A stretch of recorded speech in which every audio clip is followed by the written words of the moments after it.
Coming up on Currently, Beth Milligan and Gary Gatzke are here with a special food fight episode of Currently where we try some of Northern Michigan's best ice cream shakes, all while serving up some hot local news.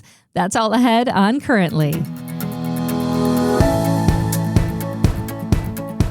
Welcome to Currently, where we discuss some of the top local stories directly from the journalists who are covering them, and I'm your host, Crystal Frost. This podcast was recorded on Thursday, April 9th. The Tigers are 4-8, and I'll keep saying this, we have a lot of baseball left in the season.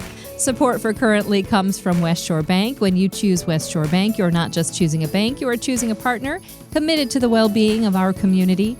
Visit them today on 8th Street or at westshorebank.com. Support also comes from the Fresh Coast Film Festival, Traverse City. Check out the full lineup and get tickets at tc.freshcoastfilm.com. And support comes from Old Town Playhouse, where community comes together in downtown Traverse City. It's Food Fight, baby. Welcome back, Beth Milligan, head writer for Traverse City Ticker, and Gary Gatzke, our Renaissance man, also our Food Fight correspondent. Hey, I live for these segments, guys. Me too, honestly. Oh, gosh. When we get a food fight in between some hard news, it's great. I'll tell you, it makes me very, very happy, and that's why we keep showing up, right? Hey, that's what it's all about. We are going to be having a very special food fight later in the episode where we try several different types of milkshakes, specifically chocolate milkshakes. And I'm a huge fan of milkshakes in general, but especially chocolate ones. So I'm excited for this one. And we have a freezer here at the Currently set. Which I did not know about until I did today. not know about it either. So when we were trying to logistically figure this out, how are we going to keep the ice cream cold? Our producer said, hey guys, we have a freezer. And I was like, we're moving up. Yeah. We're making Fancy. it. This is pretty much the Today Show. We are making it, baby. So we are going to start out, though, with that hot news. And that's where we turn to you. And, of course, Gary, I'd love for you to join us in this conversation as well, because Beth has some really big stories this week. Yeah, it was a fun week. Interesting week. Well, some of it's fun. Some of it's maybe not so fun. We'll get to that later. You start out with, it was a fun week, and then you're like, it was a week. Then I had to check myself. But we'll start with the fun news. Yes. So this is a story that we broke in the Ticker on Tuesday, which is that now probably a lot of folks have probably heard it because it's been covered pretty widely this week, but Short's Brewing Company is coming to Logan's Landing in Traverse City. So this is actually a story I've been sitting on for a minute. I've been waiting. I knew it was coming. I had an opportunity once the two partners, which is Short's Brewing Company and Teen Technical Solutions, once they finalized their deal, which they did on March 16th, then I had a chance to meet with Scott Newman-Bale from Shorts and Tim Pulliam from Keene. We sat down together. We actually had a pitcher of beer at Brady's, where all the official reporting happens in my life. And we talked about their plans for the property. Wow. So you had to sit on this little news bird until it hatched? I did. Yeah. Sometimes that's the hardest part of the news business, is hoping that you'll still get to break the story and it won't come out ahead of time. We ran it Tuesday morning, and then Shorts did, shortly after, posted on their social media account. So it did get picked up pretty quickly after that. But it was fun to talk to them. I had a chance to have a nice long conversation with them about what they're doing with the property. So Logan's Landing, I'm sure you all have memories of Logan's Landing if you grew up in Traverse City. Whether it's Annie Pasta's or, even going back further than that. Yep. I love Logan's Landing. I have such a deep love in my heart. And to see it decline the way that it has, I don't talk about it much, but I think it's been sad for me. Yeah. It's a little bit, it's kind of similar to the Cherryland Center. Yeah. If you were a child of the 80s, Logan's Landing and Cherryland Center, where you went with your parents a lot of times, you went to dinner, you went shopping.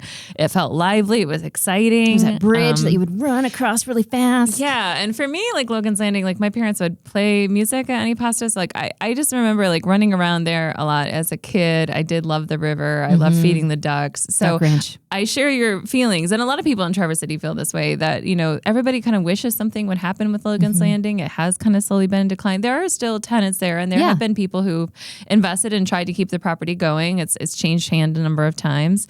But this east side of the property, which is the side that Vince's Jewelers is on, So this is a side that they have bought. They have bought the entire east side of the property. Vince's Jewelers, Vince owned that site for over a decade. He's the one who sold it to Shorts and Keene. I talked to Vince as well. He was very excited. He's had it for sale on and off over the years. He's had a bunch of potential buyers come and go. A little bit almost as it reminds me of Sugarloaf in that way of like a property that everyone sort of wishes would come back to life. And you've got people full of promises and then it doesn't happen. Yeah. You know, so it has a kind of a revolving door history. But Vince told me, he's like, this is the dream team. Yeah. This is the team that can make it happen. These are the right people who bought it. How exciting for Vince too, though. And I have to give props to him because, you know, some other owners might just say, okay, I just want to unload this. Yeah. Right.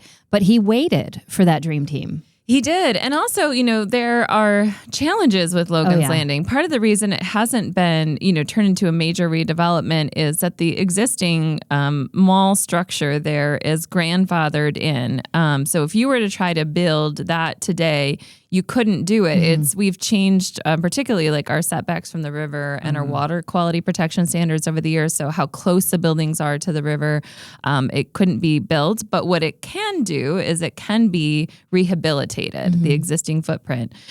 So Shorts and Keene are planning to redevelop that site. Shorts is using about 10,000 square feet of the 16,000 square feet that's there. That's a lot. So a lot of it, including the outdoor deck, which they are planning to turn into kind of a riverside tiki bar, outdoor tiki bar. So over the next year, they will be sprucing that property up. I did talk to Garfield Township Planning Director John Syke, and he confirmed that what their approach is what is allowed at Logan's Landing. They can invest in the existing property. They can put a new roof on it and do the paint and fix it up. They just can't build up or out, which has stopped other people from coming in and, let's say, putting in brand new condos or just tearing the whole thing down and starting over. They're going to work within the parameters they have there. And what I thought was interesting when we were talking about this was they admitted, this is not the fast way to make money on this property. No. If you wanted to make profit, you would have to try to do condos or something. That's not allowed here. But they're like, but it's the right thing for the community. They're like, we don't care if it takes time. Tim Pulliam kind of laughed. He's like, I'd rather not lose money. He's like, but we're not as concerned about making money as doing something special for the Boardman Lake Loop Trail and for Traverse City that is going to be something the community really wants here. That's what I was wondering, because I know since the loop was completed too, even more emphasis has been placed on what is happening with Logan's Landing, with that side of Logan's Landing. And I think even more people are seeing this as a diamond in the rough if you find the right team and the right people. Yeah. And I think, Tim has been an evangelist for the Loop because he's also developing the Mill District property, which is over on Woodmere by Squaredale Country Store. That's going to be the new headquarters of Brick Wheels in the future. They're talking about doing some kind of brewery or cafe or restaurant over there as well. That is supposed to come online starting next spring. Eventually, there'll be housing and other things there, too. And the new Shorts tap room, which is going to be an indoor-outdoor tap room with they're going to do some on-site brewing. They'll have their beers, and they will have food there, along with the deck, which could have live music and things like that. Both of those projects, spring 2027. Okay. So in the next year, we could see a lot of activity coming to that loop area. That's where we'll have your birthday. Hey, I'm excited. Yes. Well, and I'm just thinking of all of the development that's gone up over the years on Lafreniere, and just how that portion of town is expanding, and let alone all of those individuals that take advantage of the trail system and the water itself. And so what a great place to stop. Yeah. Have a brew, maybe some food. That loop. That's great. I mean, there's a lot of great stops on that loop now. You got when I walk station, that loop, I have to consciously be like, all right, no, you have to walk for a while, and then you can have pizza. And then you can get Oriana or Nocturnal Bloom. I mean, there's so many things that have come online. And I think what will be interesting for the future there is that, Garfield Township is already looking at that area. For the reasons that Gary mentioned, just because of the growth there, but also there's been a lot of talk. At some point, something will be done about South Airport Road. Where it is by Logan's Landing is in a floodplain there. So there's always been a lot of worry that if we had, and our climate is changing, if we had a major storm and that South Airport Road flooded, how much that would cut off the circulation of the city. Yeah, that's true. So there is, I think, a long-term goal or plan to actually raise South Airport Road up, and that may become a bridge that allows the natural flow of the Boardman to go underneath it. Wow. And that would be another, major improvement to that area. But we're at least for now, we'll see some new life for Logan's Landing. And again, we're talking about spring 2027 for the tap room. Just happy about, that section of town getting some love, loving it. And every time we have a story about Chairland Center, I feel the same way. So, yay. Yeah. Yay. Excellent. Love it. We're going to move into talking a little bit more about some planning, this time road work. And 3 Mile is... 3 Mile is going to get some work done. Yeah, that's why mentally in my head, I was like, okay, maybe you should slow the roll on saying these are all really happy stories. Yeah. I mean, it'll probably be a nice improvement for the area when it's done, just like all of the road projects that give us a headache, but a little bit painful to endure. And this one actually got moved up. So we had run the story today, the day that we're recording, Thursday morning, and then Thursday this afternoon, MDOT actually contacted me and said, we're not going to start Monday like you said in your story. I had checked with them yesterday. Yes. And they had said it was Monday. And then today they're like, actually, they were looking at the forecast. There's a bunch of rain coming in next week. There's some stuff they have to do while the ground is dry. So they are starting today as the show is airing Friday. Oh. So if you happen to listen to this early Friday morning before you get on 31, just know if you're on the east side of town, it's going to be messy until close to July. Wow. So MDOT is essentially redesigning the intersection of US 31 and 3 Mile Road. Okay. We are doing one of the major projects there is people have long complained, like if you're trying to get in the Traverse City State Beach Park. Yeah. The entrance is offset from the light there. So it's always kind of a conflict point of people trying to get in and out of the beach, and then the signal is right next to it. We're going to be realigning those things. So there'll be a new entrance into the beach that will be perfectly aligned with the traffic signal. Okay. The old entrance to the State Park Beach is going to close down. There's new sidewalk going in all along on 31 there, including sidewalk that will connect to the bathhouse at the beach. New traffic signal. Very importantly for traffic in the future, there's going to be a new second left turn lane. Oh, wow. A westbound left turn lane to kind of get more people off of 31 onto 3 Mile in the future. ADA crosswalk. So they're redesigning the whole thing. The bad news is that 3 Mile traffic is going to be detoured during most of this project. So starting today, Friday, they're going to start working out there. And then 3 Mile traffic is going to be going over to Parsons and Airport Access. Ooh. So if you're trying to get through, you will be able to get through on 31. Like if you live there. Yes. First of all, you can always get through if you live. Like they have, but They have to let you go home. you're trying to go east-west on 31. It's gonna it's probably going to be like lane closures Right. and tight in there. It's going to be a lot of congestion. What I would recommend is avoid 3 Mile altogether because you're not going to be able to get to the end of 3 Mile. Take 4 or 5 or use Hammond to kind of go the back way to get around that for the time being. But just know anywhere in the 3 Mile 31 section until close to, they said their estimated completion date is July 2nd. Part of the reason they're starting early today, Friday, is because they do not want to go into Cherry Festival. No. So they're trying very hard to stick to their schedule and get it done by July 2nd. Well, I mean, that's really good to know. Boy, oh boy. There's some other things happening in East Bay, though, around East Bay. So, I mean, we have a lot of 3 Mile work, but there's also like a cool thing with the Raptor Center. And then there's another thing going on too. Yeah, and I'll just mention those quickly. Folks can look up the full story. There is other work happening further south on 3 Mile, closer to Hammond. And if people are seeing like trees being cleared in that area, that's because the safe routes to school, which is something we've been talking about for a long time, that project is finally happening. So there's almost 2 miles of new sidewalk going in along 3 Mile and Hammond. They're going to connect all of those roads there. There's a new Civic Plaza going in by the True North gas station. So what you're seeing right now is the tree clearing work that will lead up to the trail construction itself, which is supposed to start in June. Okay. So just know that project's happening. And then we did also mention this week that the Skeegamog Raptor Center did receive township approval. So they're going to be opening a new headquarters on Rachel Road. So that'll be really nice. That's cool. It's right near Cortate Elementary. So the kids in the school were very excited about it. They'll have some easy walkable field trips in there. So they're hoping to break ground on that in the fall, this spring. And then we just mentioned some discussion that happened this week. The township is working on updating its rules for data centers. Yes. So we have a little bit on that if folks want to read more about that. Yeah, good to know. TraverseTicker.com. Before we take a quick break and then we drink some milkshakes, and that rhymes, by the way, we do have an update on the Traverse City Police Department shooting that occurred a couple of weeks ago now. So you wrote about this, and this was a direct update from Noelle Muggenberg, who is the Grand Traverse County prosecutor. tell us a little bit of, kind of background on the story and then what's going on now. Sure. So just a brief reminder for folks that in March, the Traverse City Police Department had responded to a call about a reported domestic assault. They had, when they entered the house, this was Darnell Wilson, 50-year-old Traverse City man. He had allegedly charged at the officers with a knife. They had tased him. He had still kept coming.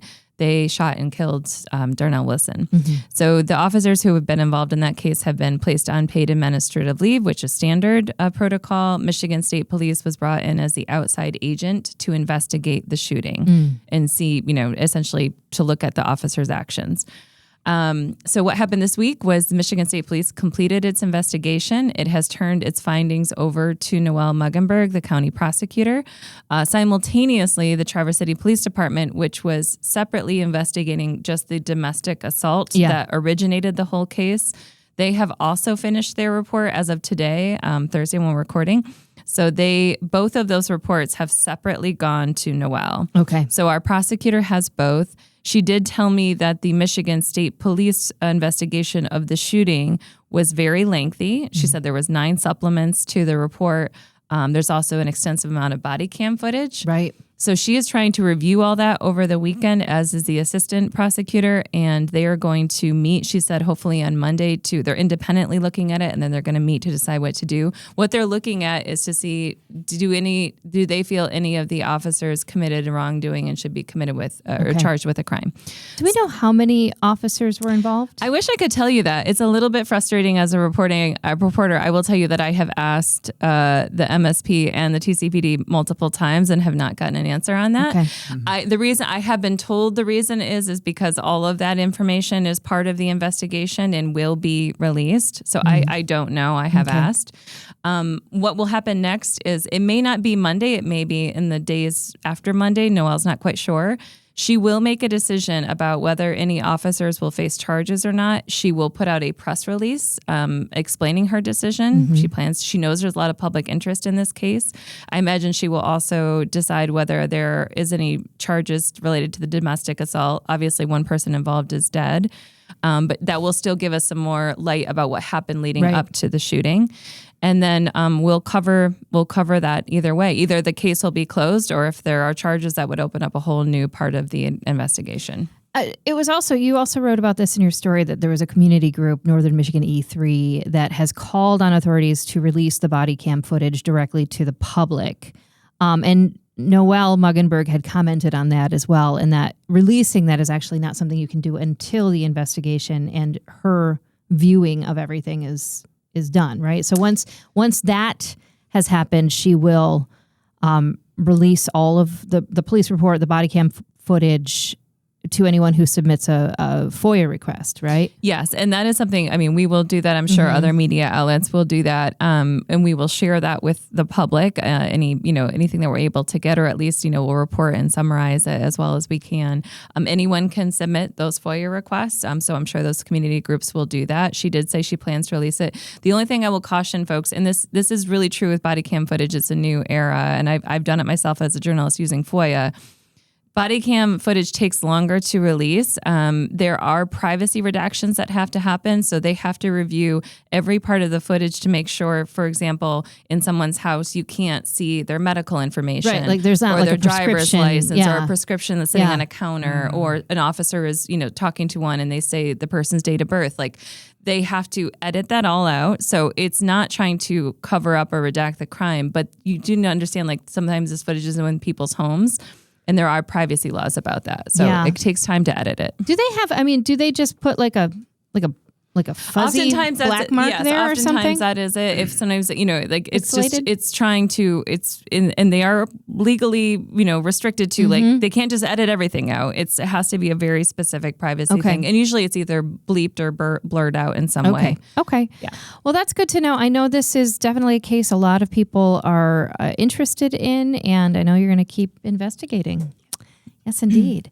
Well, we're going to eat some ice cream. Ooh, but first, friends, a word for our lead supporter, West Shore Bank. And I have a quick question for you.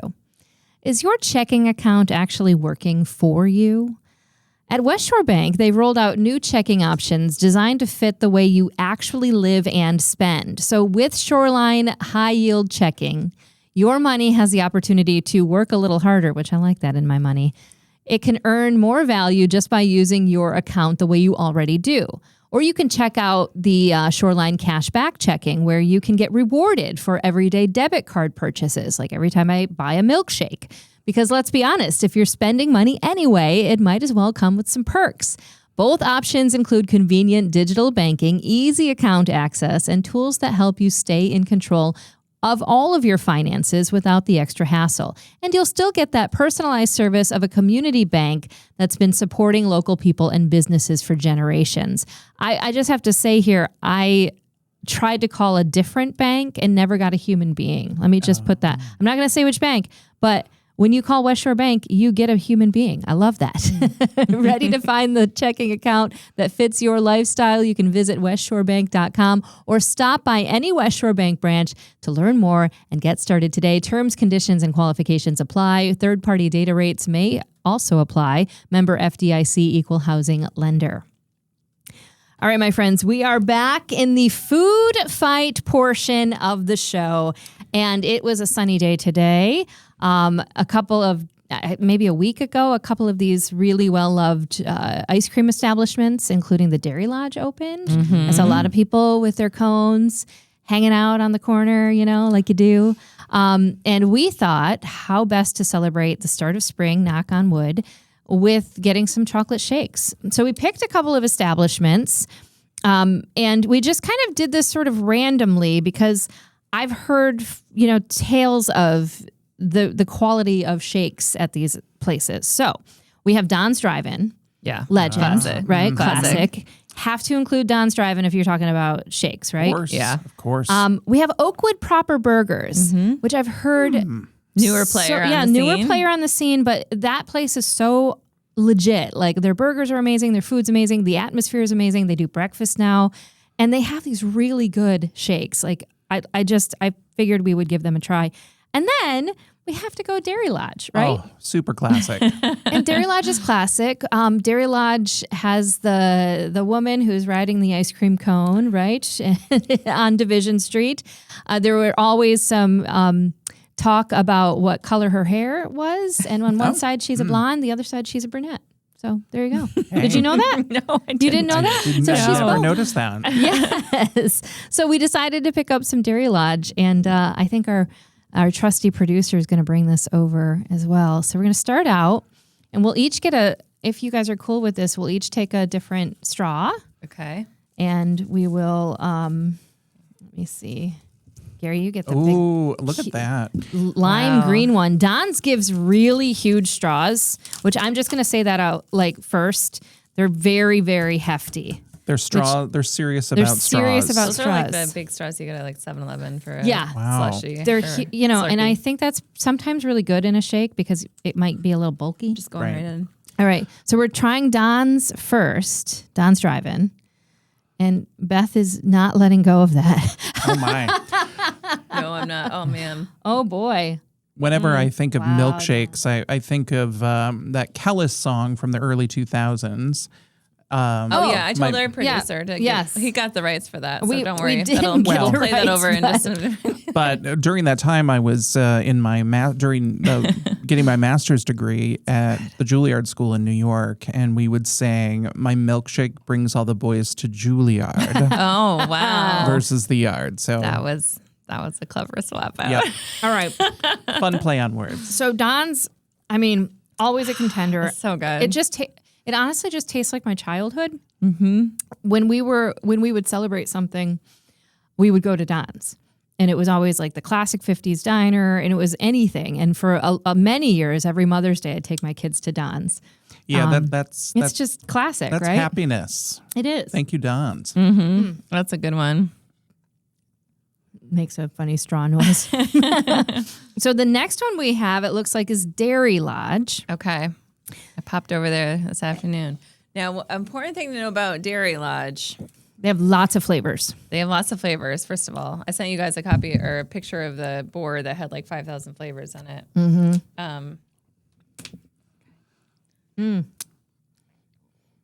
Oh, here comes Dairy Lodge. So many flavors. And this is also like classic. This is Traverse City, right? Yes. Dairy Lodge, cash only, old school. Good So you to got to know. keep that in mind. I always forget every summer, and I'm always like, yeah, they have very cleverly installed an ATM machine right next to their little ice cream stand now. Very but clever. Just know it's cash only over there. Okay, I'm having the Dairy Lodge. I have to say, like, I'm getting like notes of like Nesquik. I don't know if you can taste that, but it tastes a little like that very specific chocolatey flavor, and I love it. It's a little thinner than Don's. I know it's like the liquid came up faster. Right. I don't know if my straw is going to fit. You want to? I may have to pop the top on this one, folks. Pop the top, buddy.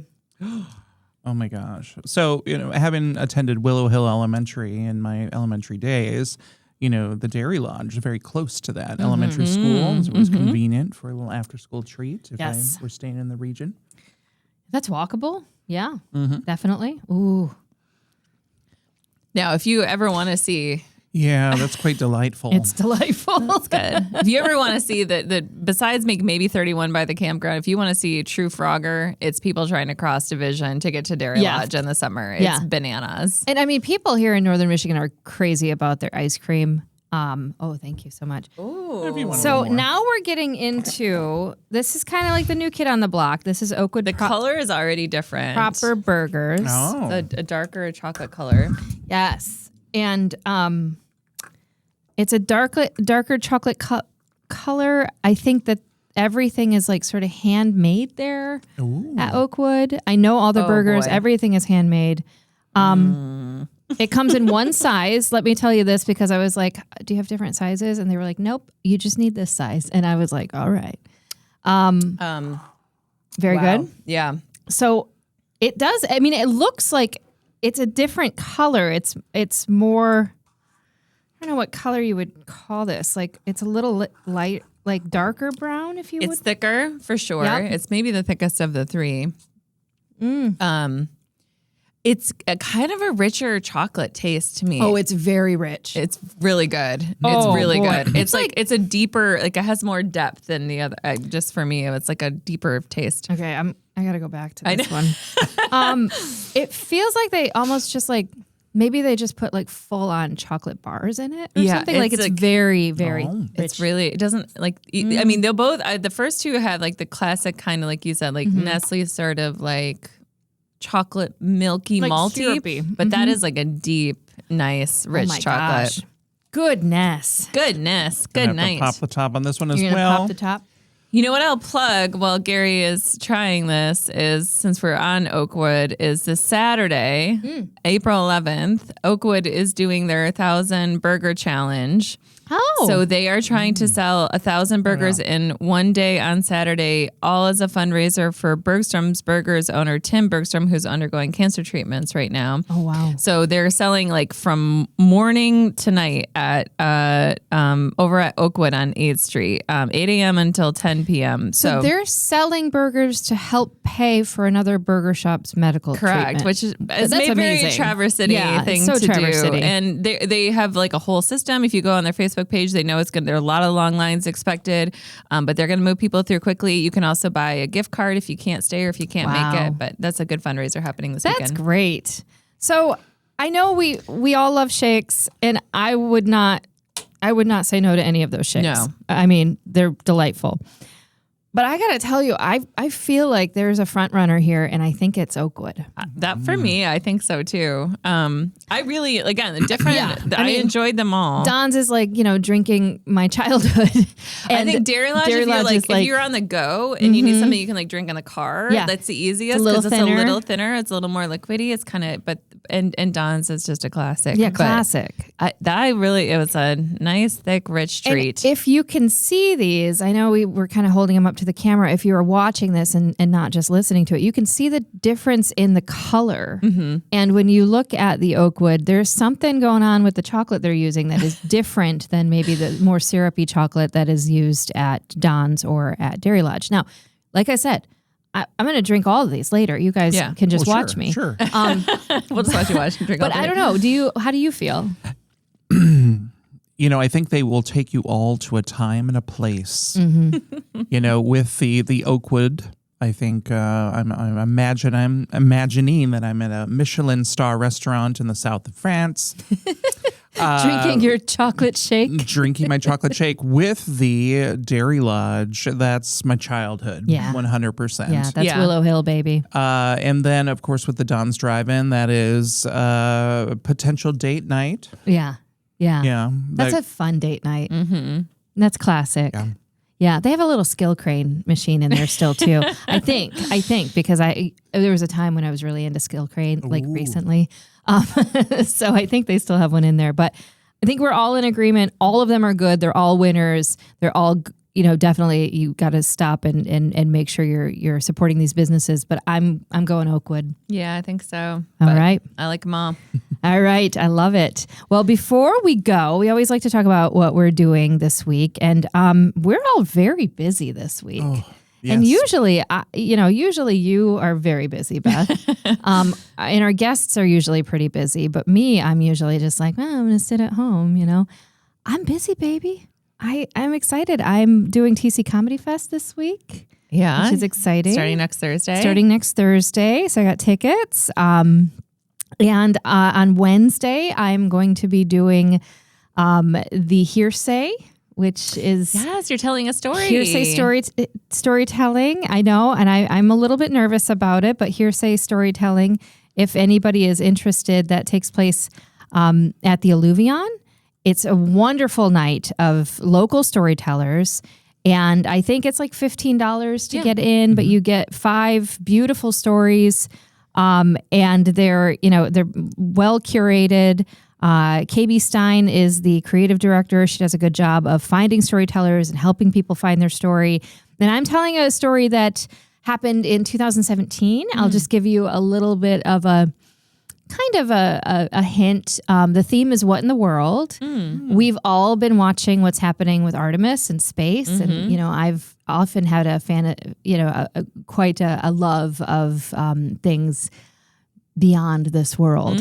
So I'm going to talk a little bit about that in one of my stories. That sounds great. I'm excited. So please, 7:00 is when you can get there. Doors open early. Get there early. It fills up very fast. It does, yeah. So you want to get there. There's a bar so you can grab a drink and it'll be a lot of fun. That sounds awesome. How about you, G-Man? Oh, my goodness. Well, I'll be on the stage. Well, in the rehearsal room and on the stage at Corson Auditorium this coming Sunday with the Traverse City Philharmonic. That's right. It's our season finale. I think we're going to that. Yes, we are. Ooh. Yes, I'm excited. So we'll perform Leonard Bernstein's Symphony No. 2, The Age of Anxiety, and that's featuring piano soloist Claire Huangqi. And there's a fun movement within this piece. It's sort of a symphony / piano concerto / jazz ensemble, but there will be a moment in the symphony where I will leave my stool as principal bass and join a small ensemble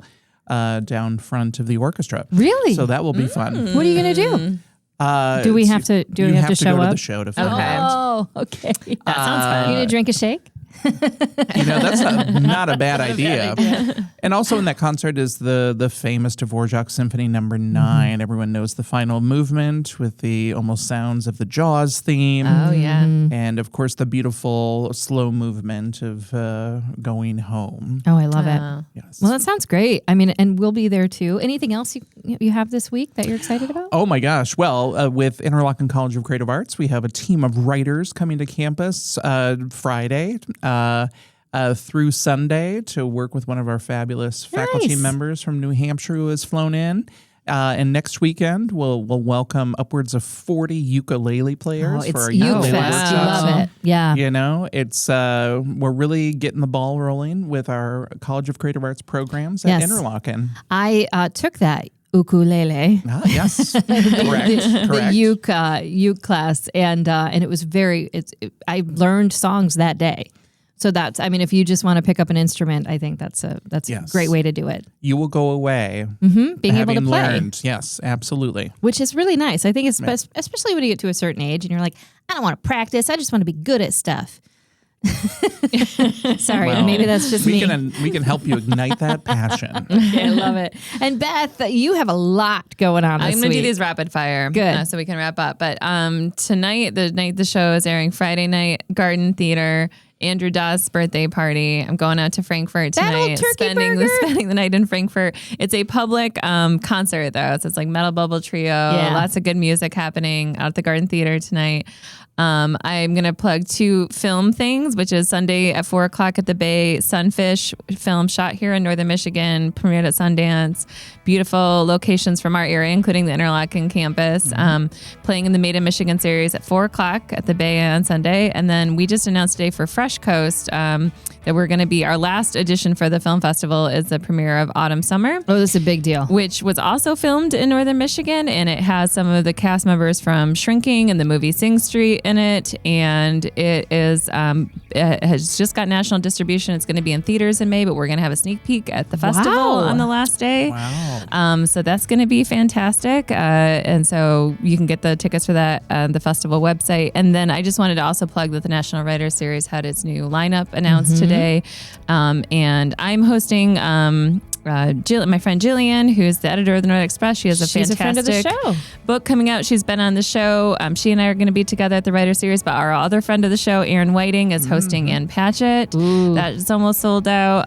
Terry Tempest William, Dave Eggers. It's a great lineup. So you go to the National Writer Series website for that as well. That sounds fantastic. The new lineup, this is like the summer lineup. And it makes you feel like it's summer. It's a really good lineup. Oh, for sure. that is fantastic. Well, I want to say thanks to both of you for coming and for bringing shakes and for helping to drink the shakes. And I love all the shakes. Again, thanks to Beth Milligan and Gary Gatzke for another great episode of Currently and a food fight at that. If you have any ideas for what we should be eating here on a food fight, please make sure that you are messaging the show. You can do that on any social media app. You can also just reach out at crystalfrost.com. And be sure while you're there to subscribe to the show on all the platforms at crystalfrost.com. Follow us on social media. We're everywhere. And you can subscribe to Currently with Crystal Frost wherever you get your podcasts. So it doesn't matter where you get it. We are there. You can also watch the full show on YouTube and on Facebook, and Currently as a Compass Local podcast. It's produced in Traverse City, Michigan by Pancake Boy Productions. Big thanks to Old Town Playhouse, who just announced their upcoming 2026-27 season. I am so ecstatic about 9 to 5 the musical. All those shows and more, and the ticket information can be found at oldtownplayhouse.com. Additional gratitude to the Fresh Coast Film Festival, Traverse City, a new celebration of Great Lakes stories and culture filled with adventure. Thursday, April 30th through Sunday, May 3rd, presented by nonprofit host Old Mission Culture Company. And thanks to our lead supporter, West Shore Bank. You can start saving today at westshorebank.com. See you next week.